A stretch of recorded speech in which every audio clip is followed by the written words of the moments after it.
Suppose that अगर ये UGC bill लागू हो जाता 2026 का, तो आने वाले समय में क्या हो सकता था। इस वीडियो को अंत तक देखें, समझते हैं इसको।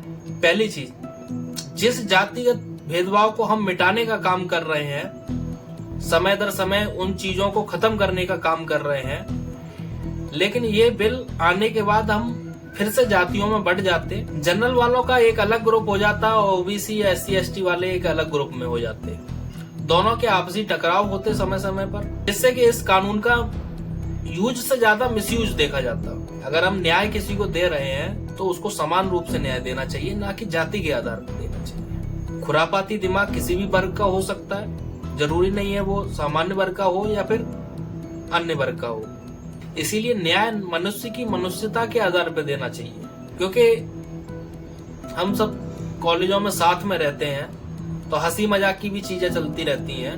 अगर खुदा न खास्ता किसी को किसी भी चीज का अगर बुरा लग जाता, हंसी मजाक में ही लग जाता, तो वो उसके ऊपर इस तरह इस कानून का उपयोग करके उस पर केस दर्ज करा देता। तो इस तरह की घटनाएं बहुत ज्यादा बढ़ जाती कॉलेजों में। तो लोग पढ़ने के बजाय इन्हीं चीजों में उलझ के रह जाते। स्कूल कॉलेज हम किस लिए जाते हैं? शिक्षा ग्रहण करने के लिए, ना कि वहाँ जातिगत भेदभाव, जातिगत चीजें देखने के लिए। क्योंकि SC ST OBC इन लोगों के लिए ऑलरेडी जनरल कास्ट वाला सफर कर रहा है, उसके बाद भी एक नया कानून हमारे ऊपर थोपा जा रहा है। क्योंकि स्कूल में सीट्स आती हैं जाति देख के, फीस डिसाइड होती है जाति देख के। जनरल कैटेगरी वाला, OBC कैटेगरी वाला अगर इतनी फीस, ज्यादा फीस दे रहा है तो उसके ऊपर बर्डन ऑलरेडी है। वो कहीं ना कहीं उस SC ST समाज वाले की भी फीस भर रहा है किसी अनुपात में, जिसे वो उनको छूट दी गई है।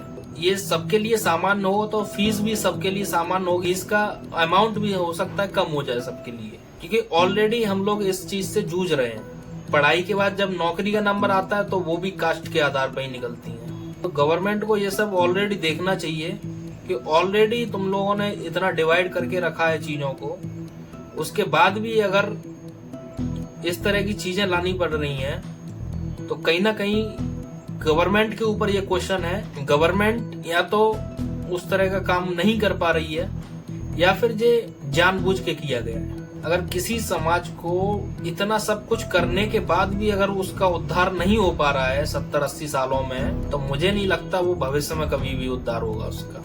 बाकी आपका क्या सोचना है जरूर से कमेंट करें और ज्यादा से ज्यादा वीडियो को लाइक करें, शेयर करें, चैनल को सब्सक्राइब करें।